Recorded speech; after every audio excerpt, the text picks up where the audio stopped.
Assalamualaikum warahmatullahi wabarakatuh.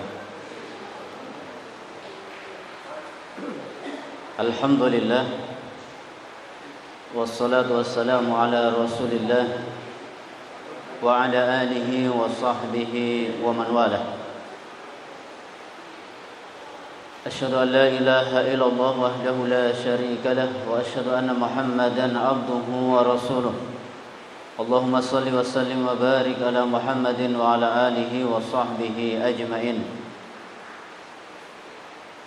Ya ayyuhalladzina amanu taqullaha haqqa tuqatih wa la tamutunna illa wa antum muslimun. Wa qala Nabi sallallahu alaihi wasallam, man kana akhiru kalamihi la ilaha illallah dakhala al-jannah. Ma'asyiral muslimin wal muslimat, hadirin wal hadirat, jamaah majlis ilmu yang dimuliakan Allah Subhanahu wa taala. Alhamdulillah, puji syukur kehadirat Allah Subhanahu wa taala kita panjatkan atas segala limpahan nikmat-Nya, karunia-Nya, hidayah-Nya dan pertolongannya semata pada kesempatan malam hari ini. Walaupun di malam hari yang gelap yang diiringi dengan hujan, bahkan sempat hujan deras, tetapi tidak menyurutkan langkah kaki kita untuk menuju majelis ilmu ini setelah kita menunaikan sholat isya secara berjamaah. Dan semoga apa yang kita lakukan mendapatkan balasan kebaikan, keridhaan Allah, pahala yang berlimpah di sisi Allah Subhanahu wa taala. Salawat dan salam senantiasa Allah limpahkan kepada teladan kita Nabi Allah Muhammad sallallahu alaihi wasallam, yang telah Allah utus untuk menyempurnakan syariatnya di muka bumi ini, dan Allah utus untuk menyempurnakan akhlak yang mulia di kalangan umat manusia. Hadirin wal hadirat, jamaah majelis ilmu yang dimuliakan Allah Subhanahu wa taala. Pada kesempatan malam hari ini, tema yang akan kita angkat yaitu di bawah naungan kalimat la ilaha illallah ataupun tauhid. Sebelum kita memasuki pembahasan dari tema ini, maka terlebih dahulu akan sedikit saya sampaikan mengenai hakikat dari kalimat la ilaha illallah. Kemudian nanti akan kita sampaikan juga dari konsekuensi kalimat la ilaha illallah, begitu juga tentang urgensi dari kalimat la ilaha illallah. La ilaha illallah adalah sebuah keyakinan yang mesti dipegang kuat di dalam hati seorang mukmin ataupun seorang muslim. Dia bukan hanya sekedar kata-kata hiasan dari lisan saja, tapi dia merupakan keyakinan yang membutuhkan perjuangan di dalam kehidupan dan perwujudan di dalam amaliyah setiap orang muslim yang mengakui akan kalimat tersebut. Maka kalimat la ilaha illallah ini memiliki dua rukun, dua cakupan ataupun dua isi. Rukun adalah sesuatu yang mesti ada padanya. Dua rukun kalimat la ilaha illallah, yang pertama yaitu la ilaha, yang diistilahkan oleh para ulama sebagai an-nafyu ataupun peniadaan. La ilaha yang dalam bahasa terjemahannya adalah tidak ada sesembahan yang benar. Saya sudah arahkan kepada makna yang disampaikan oleh para ulama kita, tapi nanti sedikit akan saya luruskan. Ada terjemahan yang kurang tepat, kurang pas dari kalimat la ilaha illallah ini. La ilaha adalah kalimat yang menuntut peniadaan, an-nafyu, peniadaan. Apa yang ditiadakan? Yaitu segala bentuk ilah, segala bentuk Tuhan ataupun sesembahan dari selain Allah. Maka makna la ilaha illallah itu tidak cukup kalau kemudian kita artikan tidak ada Tuhan selain Allah. Tidak cukup. Kalau kita mempelajari kalimat la ilaha illallah dengan benar, maka tidak cukup kita mengartikan la ilaha illallah dengan tidak ada Tuhan selain Allah. Ada beberapa kesalahan di dalam memahami kalimat la ilaha. Di situ ya. Ada yang menerjemahkan dengan tidak ada Tuhan. Padahal apa yang dimaksud dengan Tuhan? Segala bentuk sesembahan. Jadi baik Allah ataupun bukan Allah itu ditiadakan. Ya. Kalau kita katakan tidak ada Tuhan. Ya. Kemudian ada juga yang mengatakan la ilaha itu diartikan dengan tidak ada sang pencipta. Ya. Tidak ada sang pencipta atau al-khaliq. Maka itu juga tidak benar. Karena khaliq itu hanya bagian dari perbuatan Allah. Bagian dari tauhid kepada Allah, belum mewakili semuanya.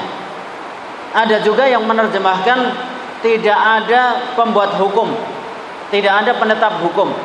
Itu juga hanya bagian dari makna tauhid kepada Allah Subhanahu wa taala. Maka para ulama sudah menjelaskan kepada kita, kepada umat tentang arti dari la ilaha.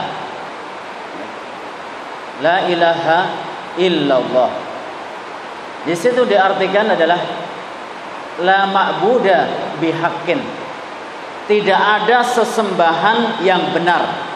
Ini yang sudah dijelaskan para ulama. Kalau kita mau mengkaji bisa dibuka di dalam kitab Tauhid karangan Syekh Shalih Al Fauzan. Ya. Beliau menjelaskan seperti itu, bahwa makna dari la ilaha itu artinya la ma'buda.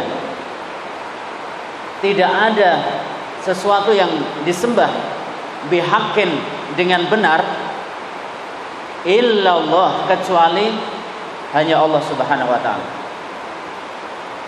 Tadi saya lengkapi. Ada yang menerjemahkan tidak ada Tuhan, hanya Tuhan saja. Maka dia sudah meniadakan segala bentuk Tuhan, bahkan termasuk Allah juga sudah dia tiadakan. Tidak ada Tuhan, baik itu Allah ataupun selainnya dia tiadakan. Ada yang menerjemahkan sebagai al-khaliq, pencipta. Tidak ada pencipta selain Allah. Maka ini hanya bagian dari perbuatan Allah, bagian dari tauhid. Karena tauhid itu mencakup Allah sebagai pencipta, pemberi rezeki, pengatur, yang menghidupkan, yang mematikan. Allah juga zat yang berhak untuk disembah. Allah juga memiliki nama dan sifat yang mulia, yang indah. Maka kalau kita mengartikan tidak ada pencipta kecuali Allah, itu masih kurang. Masih kurang. Begitu juga kalau kita mengatakan tidak ada pembuat hukum atau penetap hukum kecuali Allah, itu juga masih kurang. Maka ini juga makna dari kesalahan orang yang melakukan penyimpangan terhadap nama Allah Subhanahu wa taala. Nah, kalau kita buka di dalam surat Al-A'raf ya, ayat 79. Allah Subhanahu wa taala berfirman, "Walillahil asmaul husna fad'uuhu biha wa darul ladina yulhiduna fi asma'ihi sayujzauna ma kanu ya'malun." Bagi Allah ada nama-nama yang indah, maka bermohonlah kalian dengan nama Allah tersebut, dan waspadailah, hindarilah orang-orang yang melakukan penyimpangan terhadap nama Allah. Penyimpangan terhadap nama Allah, niscaya mereka akan mendapatkan balasan dari apa yang sudah mereka perbuat. Ya. Di antara bentuk penyimpangan yang dilakukan oleh orang terhadap nama Allah, ada di antaranya memberi nama selain Allah dengan nama Allah. Orang bangsa Arab, orang jahiliyah, mereka memiliki 4 berhala besar di sekeliling Ka'bah. Kalau berhala-berhala kecil ada lebih dari 300, ada yang mengatakan 360-an. Yang paling besar kan ada Hubal, Lata, Uzza, Manat. Itu diambil dari nama Allah. Ada Lata, diambil dari nama Allah, artinya Allah yang disembah. Ada Al-Uzza, diambil dari nama Al-Aziz, Allah yang Maha Perkasa. Mereka namakan buat berhala mereka Al-Uzza. Al-Manat, diambil dari nama Al-Mannan, Allah yang Maha memberi karunia. Maka mereka berikan nama berhala mereka dengan Al-Mannan, Al-Manat. Begitu juga dengan penyimpangan terhadap makna tadi, mengartikan la ilaha illallah itu hanya sebagian saja dari tauhid kepada Allah, tidak menyeluruh. Maka ini juga termasuk kesalahan, ataupun menafsiri dari nama maupun sifat Allah Subhanahu wa taala. Termasuk juga meniadakan nama-nama Allah ataupun sifat Allah. Ya, ini termasuk penyimpangan ataupun kesalahan terhadap nama Allah Subhanahu wa taala. Jamaah yang dimuliakan Allah Subhanahu wa taala, kalimat la ilaha illallah, rukun yang pertama adalah nafyu, peniadaan. Apa yang ditiadakan di situ? Yaitu segala bentuk sesembahan selain Allah Subhanahu wa taala. Jadi sesembahan yang ada, baik itu wujudnya manusia, makhluk hidup, hewan,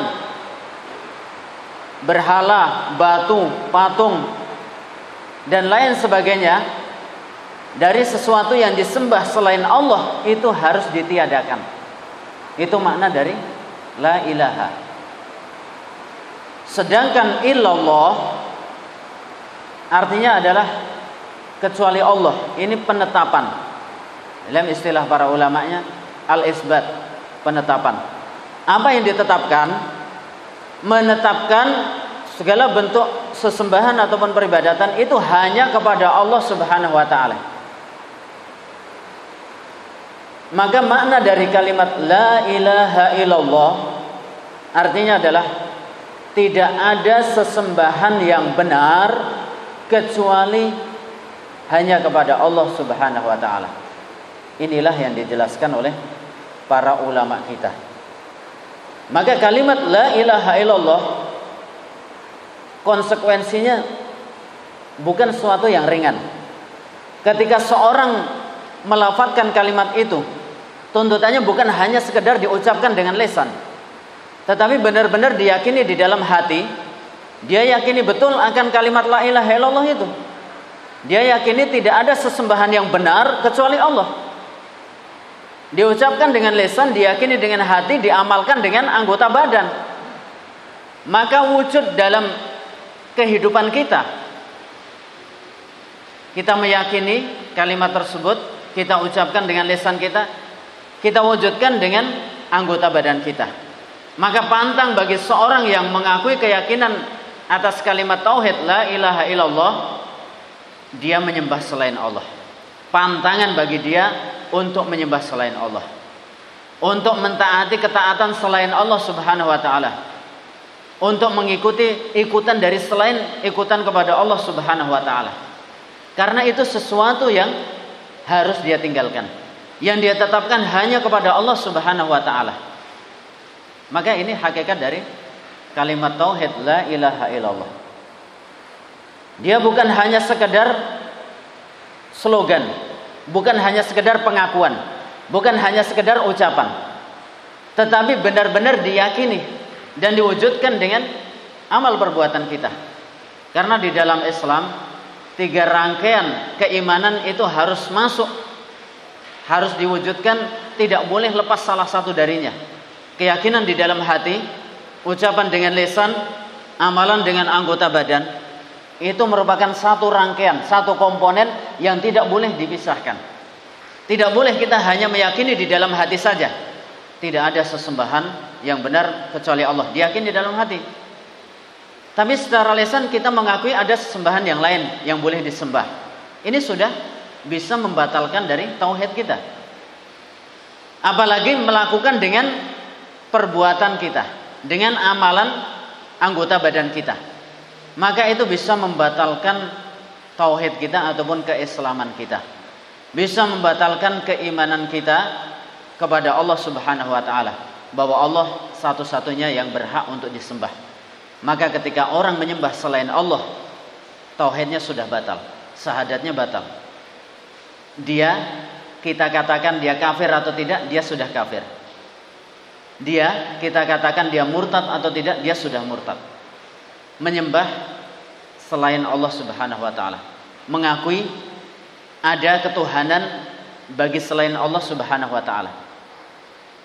Karena mengesahkan Allah, mengakui akan tauhid Allah, la ilaha illallah, itu juga mencakup ke dalam variasi tauhid tadi. Ya. Saya belum sebutkan macam-macam tauhid ya. Tapi para ulama membuat klasifikasi ataupun pembagian macam-macam tauhid itu untuk memudahkan kita di dalam menangkapnya. Walaupun Al-Quran gak ada pembagian itu, hadis juga tidak menyebutkan pembagian itu. Tetapi yang tercakup di dalam Al-Quran, di dalam hadis, kalau kita kaji, kalau kita pahami, itu sudah merupakan pembagian dari macam-macam tauhid itu. Ada tauhid rububiyah, ada tauhid uluhiyah, ada tauhid asma wa sifat. Memang perlu kita kaji lebih dalam lagi gitu. Tapi pada malam hari ini setidaknya saya sampaikan secara global dan juga sebagai pengantar gitu, tentang macam-macam tauhid ini. Kalau kita dalami apa yang disebutkan di dalam Al-Quran, disebutkan dalam hadis Rasul, maka itu sudah penjelasan dari pembagian tauhid itu. Walaupun pembagian nama tauhid itu tidak disebutkan dalam Al-Quran, di dalam hadis juga tidak gitu. Maka para ulama menjelaskan tentang macam-macam tauhid itu. Kalau kita baca misalnya ayat Alhamdulillahi Rabbil Alamin, segala puji bagi Allah, Rabb semesta alam. Maka ini sudah menjelaskan tentang tauhid rububiyah bagi Allah. Allah sebagai Rabb, sebagai pencipta bagi alam semesta, langit, bumi dan seisinya, dan seluruh apa yang ada di dalam keduanya, itu adalah ciptaan Allah Subhanahu wa taala. Iyyaka na'budu wa iyyaka nasta'in, itu sudah menjelaskan bahwa Allah yang berhak untuk disembah. Wa ma khalaqtul jinna wal insa illa liya'budun. Ya ayuhan nasu ubudu rabbakumul ladzi khalaqakum wal ladzina min qablikum la'allakum tattaqun.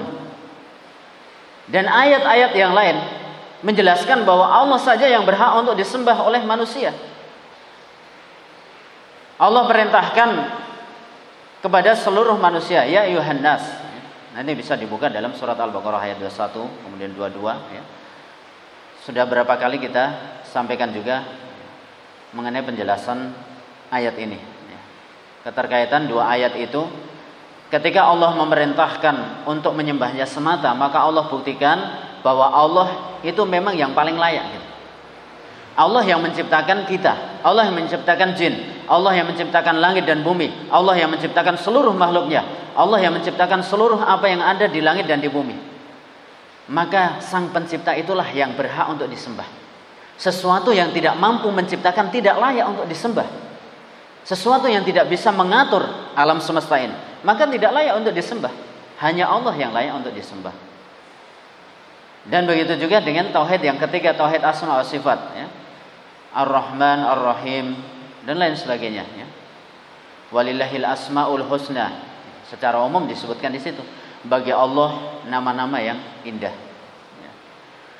Hadirin yang dimuliakan Allah Subhanahu wa taala, itu diantara gambaran sekilas tentang pembagian tauhid ya, yang disampaikan oleh para ulama kita ya, supaya kita memahaminya dengan baik, memahaminya dengan benar. Maka kalimat tauhid itu juga menuntut bagi kita untuk mewujudkannya di dalam kehidupan kita. Allah Subhanahu wa taala menciptakan langit, menciptakan bumi untuk menegakkan kalimat tauhid. Allah menciptakan jin dan manusia untuk menegakkan kalimat tauhid. Wa ma khalaqtul jinna wal insa illa liya'budun. Dan tidaklah aku ciptakan jin dan manusia melainkan untuk menyembahku. Ibnu Abbas maupun yang lainnya menafsiri illa liya'buduni ya, dengan kalimat liyuwahhiduni, untuk mengesahkanku, mengesahkan Allah, menjadikan Allah sebagai satu-satunya yang disembah. Dari ayat 56 ya. Kalau kita buka, silahkan Kalau ada kitab tafsirnya bisa dibaca kitab tafsir itu, supaya kita lebih terbimbing di dalam memahami Islam itu. Jadi bagaimana baiknya ketika kita belajar Islam, belajarlah dari sumbernya. Kalau kita mau mempelajari, memahami Al-Quran, kalau ada penjelasan dari ayat yang lain, silahkan didalami. Kalau ada penjelasan dari hadis Rasulullah, silahkan diambil. Jangan langsung kita memahami Al-Quran, kita membaca, kemudian langsung kita akalin, langsung kita pahami dengan akal kita. Kita baca dari orang yang lebih memahami dari kita. Siapa orang yang paling paham tentang Al-Quran? Allah Subhanahu wa ta'ala. Maka kalau ada ayat ditafsiri dengan ayat yang lain, itu yang paling bagus. Kalau tidak ada ayat lain yang menjelaskan tentang ayat itu, maka kita buka penjelasan dari hadis Rasulullah. Kalau tidak ada dari hadis Rasulullah, orang yang paling paham terhadap ayat Al-Quran setelah Allah adalah Rasulullah. Setelah Rasulullah adalah orang yang hidup bersama Rasulullah, yaitu para sahabat. Maka bagaimana para sahabat menafsirkan ayat itu? Itu urutan yang mestinya kita tempuh kalau kita mau memahami Islam dengan benar. Pahami ayat dengan ayat, ya. Istilahnya tafsir bil ma'sur, ya. Yang ada landasannya. Ayat dengan ayat, ayat dengan hadis, ayat dengan perkataan para sahabat Rasul sallallahu alaihi wasallam. Dan itu yang sangat ditekankan di dalam Islam ini, supaya kita tidak jauh, ya, di dalam memahami maksud daripada syariat Islam ini. Makanya sahabat Ibnu Mas'ud, ya, Abdullah bin Mas'ud radhiyallahu anhu, beliau mengatakan, "Man kana muta'assiyan falyata'assa bi ashabi Rasulillah sallallahu alaihi wasallam." Barang siapa yang hendak menjadikan teladan, jadikanlah para sahabat Nabi itu sebagai teladan. Fa innahum abarru hadhil ummah quluban. Karena para sahabat ini, hati mereka di kalangan umat ini adalah yang paling baik. Wa a'maquha ilman. Ilmunya paling dalam. Siapa yang paling mengetahui sebab turunnya ayat Al-Quran selain Rasulullah? Para sahabat. Mereka yang ada di hadapan Rasul ketika ayat turun.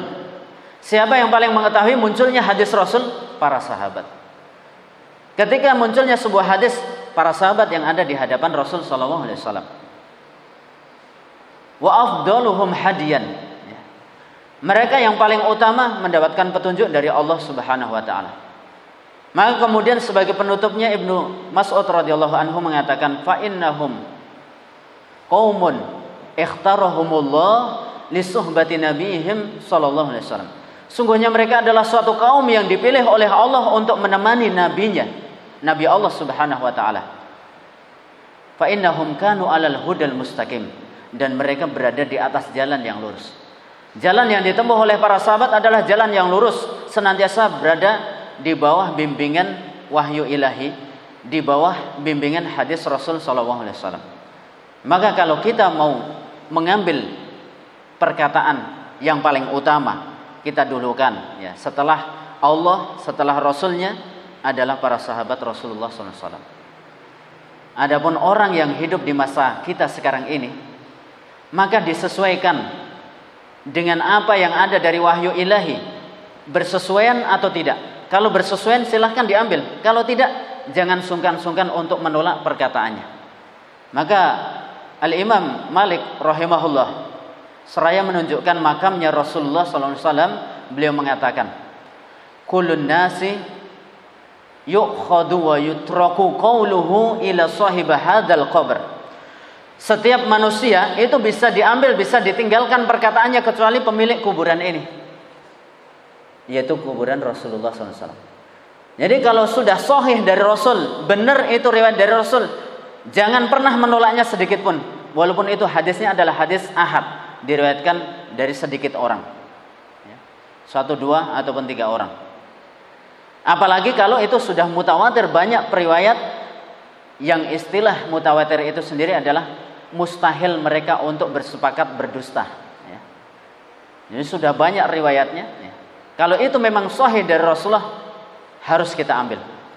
Makanya Al-Imam Asy-Syafi'i mengatakan, kalau ada perkataanku berselisihan dengan hadis Rasulullah, maka benturkanlah perkataanku dengan tembok. ambillah perkataan Rasulullah SAW. Jadi tidak boleh kita fanatik terhadap pendapat kita. Kita kembalikan kepada sumber syariat. Dari mana sumber syariat? Dari Allah Subhanahu wa taala. Dan Rasulullah itu juga sumbernya dari Allah Subhanahu wa taala. Maka di dalam Islam sumber otentik itu hanya dua. Dari Allah dan Rasulnya. Pembuat syariat itu sumbernya hanya dua ini. Dari Allah dan Rasulnya. Selain dari itu bisa salah, bisa benar.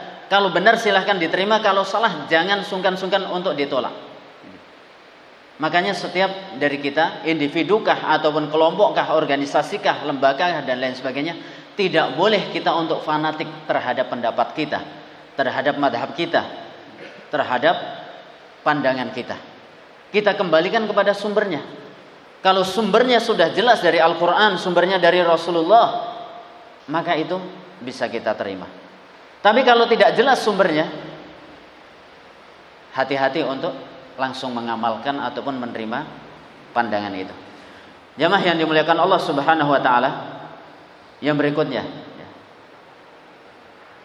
Allah Subhanahu wa taala mengutus para utusannya untuk menegakkan kalimat tauhid la ilaha illallah. Surat An-Nahl ayat 36, Allah Subhanahu wa taala berfirman, وَلَقَدْ بَعَثْنَا فِي كُلِّ أُمَّةٍ رَسُولًا أَنِ اعْبُدُوا اللَّهَ وَاجْتَنِبُوا الطَّاغُوتَ. Dan sungguh kami telah utus pada setiap umat seorang rasul. Tujuannya apa? Untuk menegakkan kalimat tauhid, ani'budullah, untuk menyembah Allah, wajtanibut tagut, dan menjauhi tagut. Maka di antara konsekuensi dari tauhid, selain dari memurnikan sesembahan itu hanya kepada Allah, menjauhi togut, ya, berlepas diri dari segala togut, ataupun togut itu dimaknai oleh para ulama seperti Anas bin Malik mengatakan mayu badu min dunillah, apa yang disembah dari selain Allah itu harus ditinggalkan, dijauhi. Apa saja yang disembah dari selain Allah kita tinggalkan, karena itu togut. Kita murnikan sesembahan itu hanya kepada Allah Subhanahu wa taala.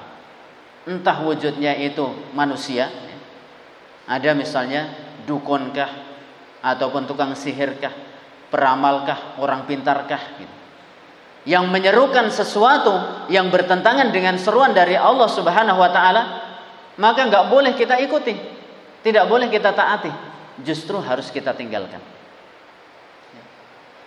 Surat Al-Baqarah ayat 256, setelah ayat kursi, ya, la ikraha fiddin qad tabayyana ar-rusdu minal ghayy faman yakfur bit-taghuti wa yu'min billah. Barang siapa yang kufur kepada tagut, ya, tagut itu kita artikan segala bentuk sesembahan selain Allah, ya. Wa yu'min billah, dan hanya menyembah Allah, hanya beriman kepada Allah Subhanahu wa taala, faqad istamsaka bil urwatil wuthqa, sungguh dia sudah berpegang terhadap tali ikatan iman yang paling kuat. Berpegang dengan kalimat tauhid la ilaha illallah, ya. Maka kalau orang itu sudah mewujudkan peribadatan hanya kepada Allah, menjauhi segala bentuk sesembahan selain Allah, berarti dia sudah merealisasikan tuntutan dari kalimat tauhid di muka bumi ini. Dan itu tidak ringan, ya, berat. Insya Allah kalau kita berjuang, berusaha semaksimal sesuai dengan kemampuan kita, Allah akan berikan kemampuan kepada kita untuk menyembahnya dan untuk meninggalkan sesembahan selain Allah Subhanahu wa taala. Kita lihat perjalanan Rasulullah SAW, bagaimana Rasulullah itu diganggu, diusir, terancam, disiksa, bahkan ancaman dibunuh ketika berada di Mekah. Dan fase-fase Mekah itu adalah fase-fase pemurnian kepada tauhid ini, penghambaan kepada Allah Subhanahu wa taala. Di antara ciri-ciri ayat-ayat berhubungan dengan yang turun di Mekah, maka ayat itu berhubungan dengan kalimat tauhid. Berbeda dengan di Madinah. Maka kalau di Madinah ayat-ayat yang turun di antara cirinya adalah tentang syariat, ya. Nanti sampai kepada pelaksanaan syariat Islam ini, melaksanakan sholat, menunaikan zakat, ibadah haji. Bahkan haji kan turun, ya, syariat haji kan turun di akhir-akhir kehidupan Rasulullah, ya. pada kehidupan tahun-tahun akhir Rasulullah SAW, ya. Dari 11 kenabian, 12 atau 13, ya. Maka di akhir kehidupan Rasulullah itulah syariat haji diturunkan, ya. Berbeda dengan tuntunan pengesaan kepada Allah tentang tauhid, ya. Maka itu turun di Mekah. Jamaah yang dimuliakan Allah Subhanahu wa taala, seluruh rasul yang Allah utus di muka bumi ini mengingatkan kaumnya, umatnya untuk mengesahkan Allah Subhanahu wa taala. Mulai dari Nabi Nuh, Nabi Hud, Nabi Saleh, Nabi Syuaib maupun rasul-rasul selain mereka, ya. Allah utus, Allah perintahkan untuk menegakkan kalimat tauhid kepada kaumnya. Nah, di antaranya misalnya di dalam surat Al-A'raf, ya, ayat 59, 65, 50, ya, ayat 73. Ayat-ayat ini bunyi potongannya sama, hanya beda yang ditujukan ataupun yang jadi objek dari turunnya ayat ini. Ditujukan kepada Nabi Nuh, kepada Nabi Hud, kepada Nabi Saleh, kepada Nabi Syuaib. Yang di situ Allah menyatakan kepada mereka, ya qaum, ya. Allah serukan kepada para nabi itu untuk menyerukan kepada kaumnya, ya qaum, ya qaumi aslinya, ya. Wahai kaumku, u'budullaha, sembahlah Allah oleh kalian. Malakum min ilahin ghairuh, bagi kalian itu tidak ada ilah, tidak ada sesembahan yang berhak kecuali Dia. Sembahlah Allah, tidak ada sesembahan yang layak untuk disembah oleh kalian kecuali Allah, gitu. Allah sudah tegaskan seperti itu. Malakum, ya, kalau kita belajar bahasa Arab, ma itu fungsinya adalah untuk meniadakan. Malakum, tidak ada bagi kalian min ilahin, dari sesembahan, illallah, kecuali hanya kepada Allah Subhanahu wa taala. Jadi di dalam Al-Qur'an, di dalam hadis ini secara umum, ya, Al-Quran, Al-Hadis akan menyebutkan kalau ada peniadaan maka ada penetapan. Ditiadakan segala bentuk sesembahan, maka nanti akan ada penetapan sesembahan yang khusus, ya, hanya kepada Allah. Malakum min ilahin ghairuh, tidak ada sesembahan yang berhak bagi kalian kecuali Allah. Jadi kalau ada selain Allah yang dianggap sebagai sesembahan, orang umum mengatakan Tuhan, gitu ya, itu semuanya tidak ada yang layak, gitu, untuk disebut sebagai Tuhan, untuk disebut sebagai sesembahan, ya. Allah sudah tetapkan seperti itu. Hadirin wal hadirat jamaah yang dimuliakan Allah Subhanahu wa taala. Nah, ini di antara urgensi atau pentingnya dari kalimat tauhid. Jadi seluruh utusan Allah menyeru akan tauhid ini. Inti dakwah para rasul itu adalah seruan kalimat tauhid la ilaha illallah. Kemudian di antara urgensi yang lain pentingnya dari kalimat tauhid ini, tauhid adalah kewajiban yang pertama bagi seorang mukallaf, orang yang mendapatkan beban taklif di dalam Islam ini. Baik itu melaksanakan kewajiban ataupun meninggalkan larangan. Maka kewajiban yang pertama kali bagi seorang hamba di dunia adalah mengakui akan kalimat tauhid ini. Di samping itu perintah dari Allah, perintah dari Rasul, ya. Maka Rasulullah SAW ketika mengutus para sahabatnya mendelegasikan ke suatu tempat, ke suatu negeri, di antaranya Rasulullah utus sahabat Mu'ad bin Jabal ke Yaman. Maka Rasulullah sampaikan kepada Mu'ad radhiyallahu an, ya Mu'ad, innaka sata'ti qauman min ahlil kitab. Wahai Mu'ad, sesungguhnya engkau hendak mendatangi suatu kaum dari ahlul kitab. Ahlul kitab itu orang Yahudi dan Nasrani. Maka Rasulullah katakan, faltakun awwala ma tad'u ilaihim syahadatu an la ilaha illallah wa anna Muhammadar Rasulullah. Maka yang pertama kali hendak engkau serukan kepada mereka adalah supaya mereka mempersaksikan pengakuan akan keesaan Allah Subhanahu wa taala dan Muhammad adalah utusannya. Lalu kalau sudah melaksanakannya, kalau kaum itu sudah melaksanakannya,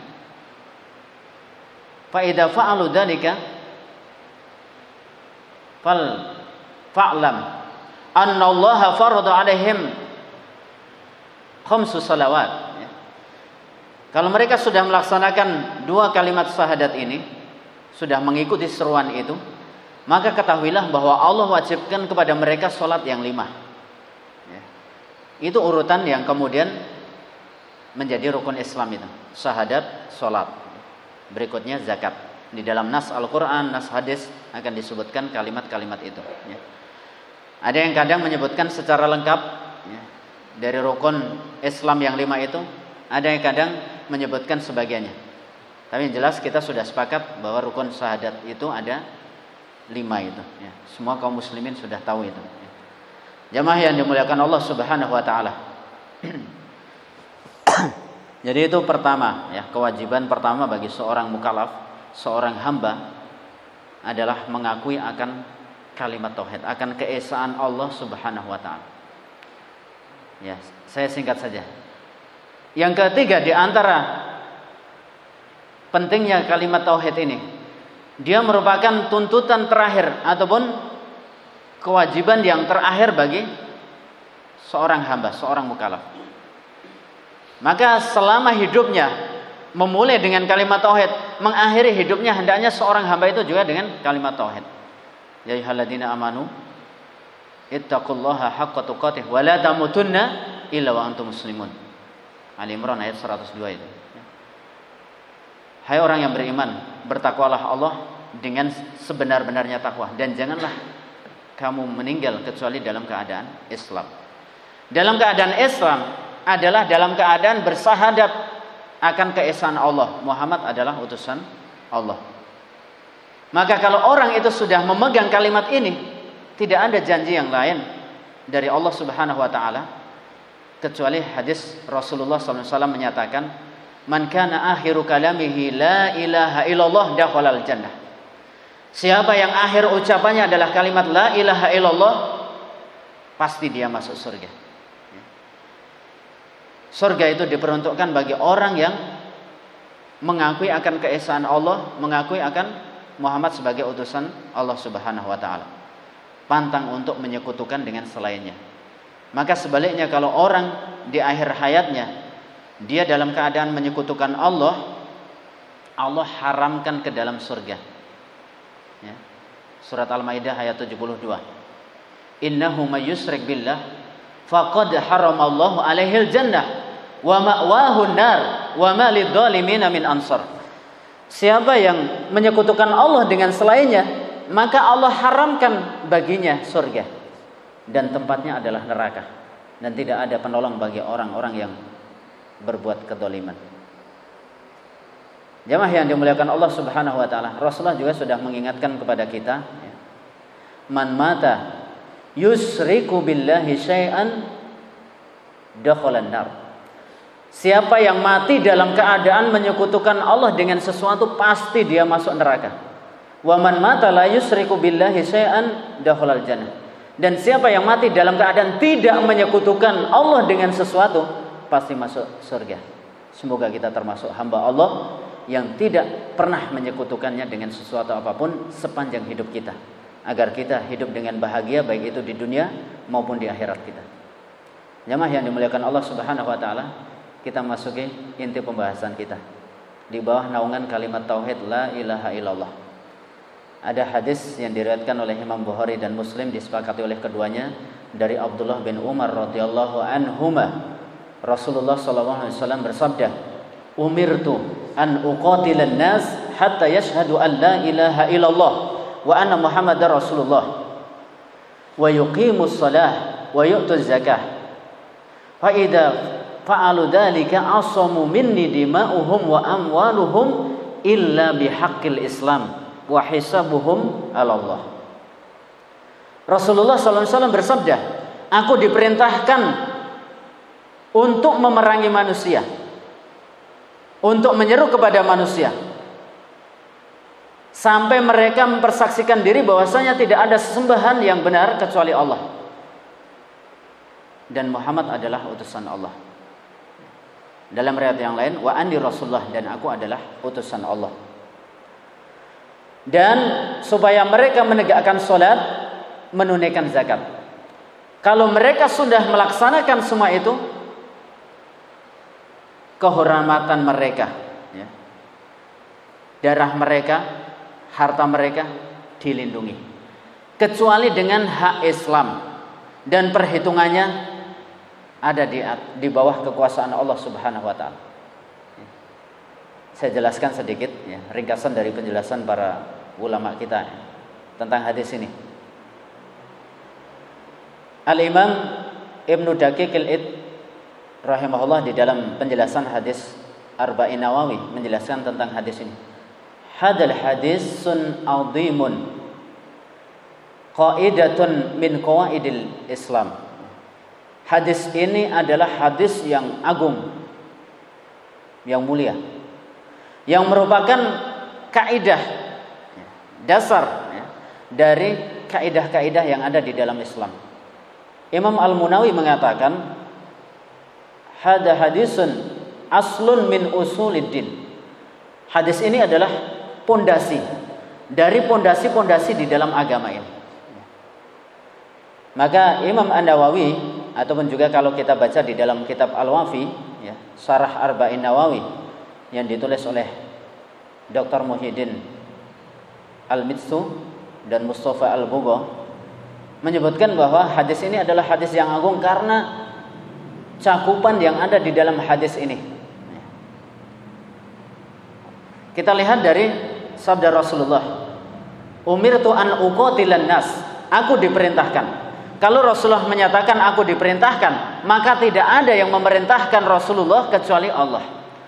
Jadi Allah memerintah kepadaku, Allah memberi perintah kepadaku, an uqatilan nas, untuk memerangi manusia, untuk menyeru kepada manusia. Apa yang diserukan oleh Rasulullah kepada manusia? Supaya mereka mempersaksikan akan keesaan Allah, ya, supaya mereka bersahadat. Itu yang diserukan oleh Rasulullah kepada manusia. Walaupun sebagian ulama ada yang mengatakan bahwa hadis ini lafadznya adalah sifatnya umum, tapi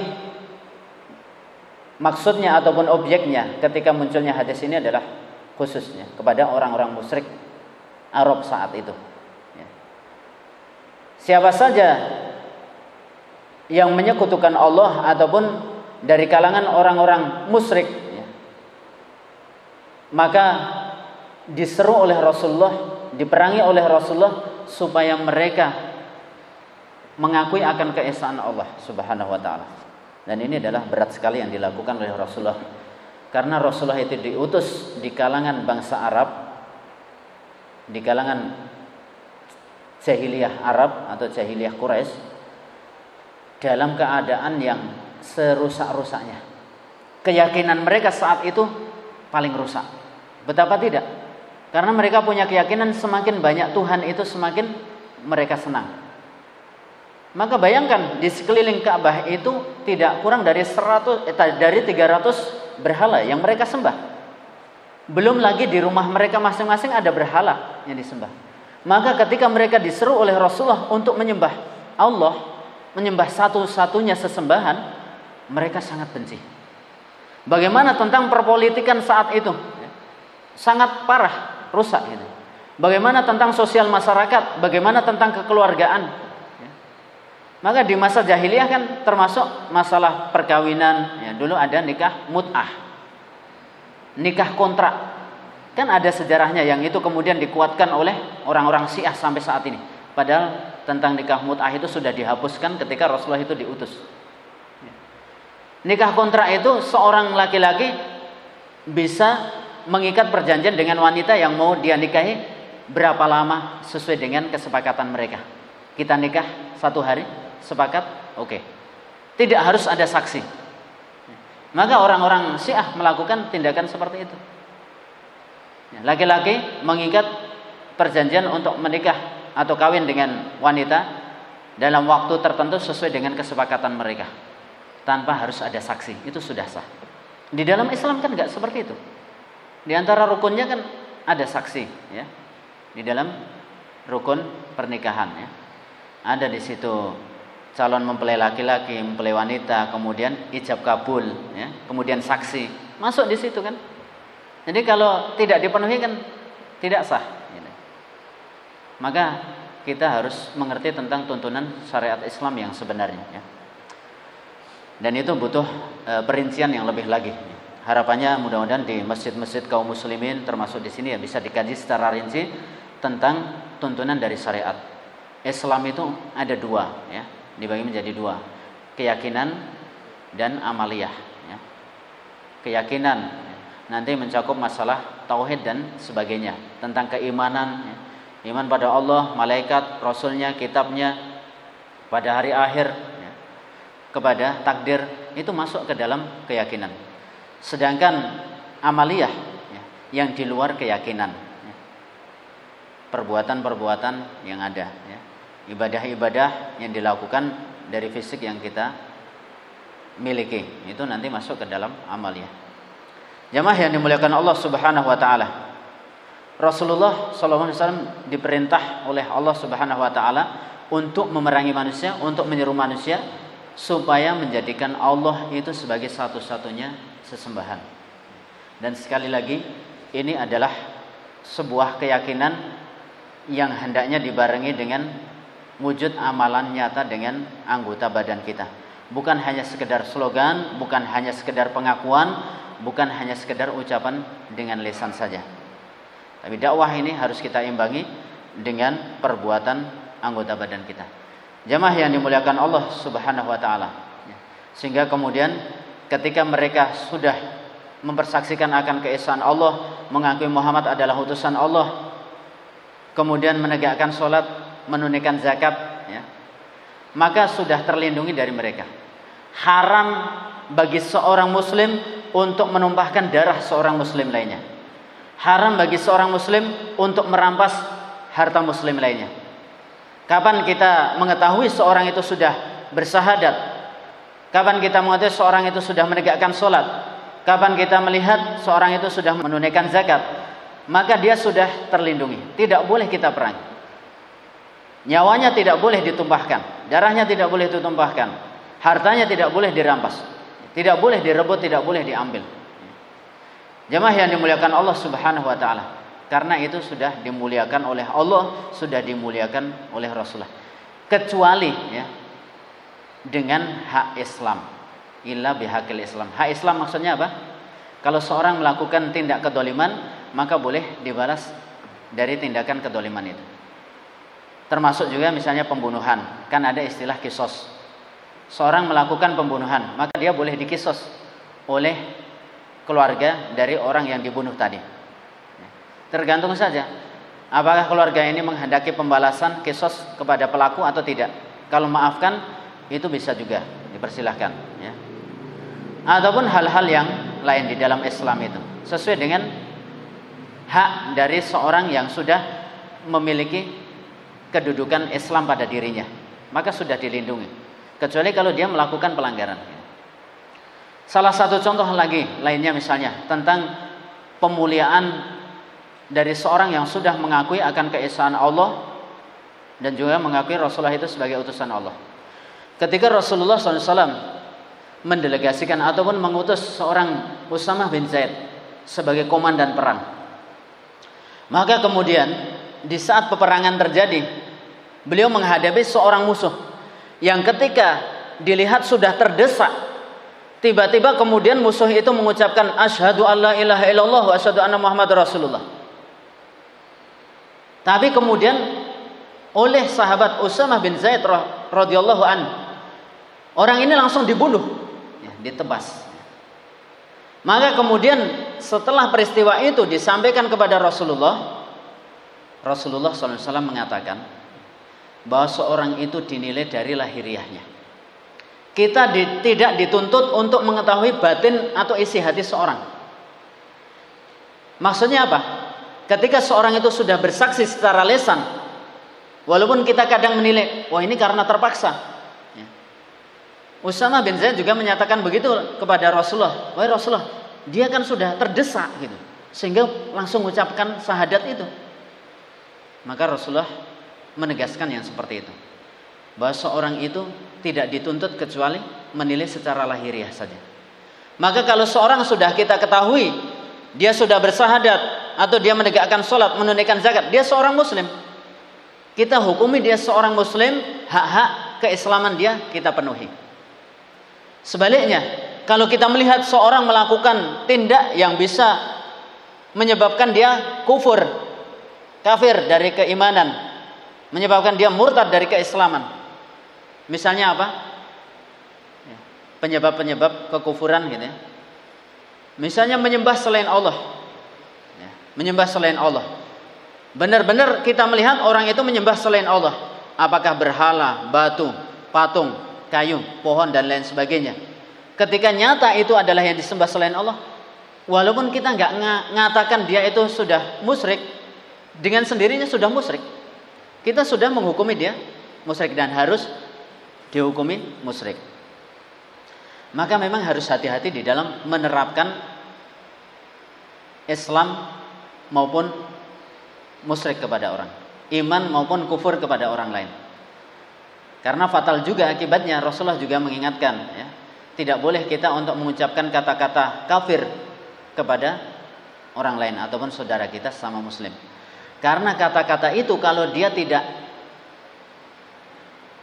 lepas ya, ataupun dia tidak jatuh kepada orang yang kita jadikan objek, akan kembali kepada kita. Naudzubillah min dzalik.